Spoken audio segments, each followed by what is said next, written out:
केंद्रीय रक्षा मंत्री राजनाथ सिंह ने कुपवाड़ा सरकौली कलारोस में हाजिबुल जिद गली मिशेल रोड का उद्घाटन किया। उद्घाटन के अवसर पर कर्नल एम खान के अलावा सेना और प्रशासन के अधिकारी मौजूद रहे। डिप्टी कमिश्नर ने केंद्रीय रक्षा मंत्री द्वारा सड़क का उद्घाटन करने पर BRO टीम को बधाई दी।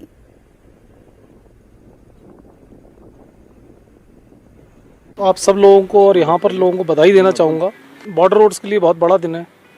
माननीय रक्षा मंत्री श्री राजनाथ सिंह जी द्वारा 75 प्रोजेक्ट्स का उद्घाटन हुआ, जो कि हमारे 75th इंडिपेंडेंस डे से मेल खाता है और ये बहुत बड़ी बात है। इसी में यूटी ऑफ जम्मू कश्मीर में 7 प्रोजेक्ट इसमें शामिल हैं और 3 प्रोजेक्ट जो हैं वो प्रोजेक्ट बीकन के अंडर इनॉग्रेट हुए हैं, जिसमें उरी के अंदर 2 प्रोजेक्ट हैं और एक रोड जो हमारा HZM रोड है, जिस पर हम इस वक्त खड़े हैं, जो ज़मींदार गली से जाता है, वो इसमें इनॉग्रेट हुआ है। तो हमारे लिए एक बहुत खुशी की बात है कि बरसों की कड़ी मेहनत, बॉर्डर रोड्स के जो कर्मयोगी हैं, जितने हमारे CPLs हैं, जितने हमारे अधिकारीगण हैं, यहाँ पर सुपरवाइज़र्स हैं, जूनियर इंजीनियर्स, लेबर्स, सब लोगों ने बहुत मेहनत की, जिसके कारण इस रोड का अपग्रेडेशन जो है अब कंप्लीट हुआ है।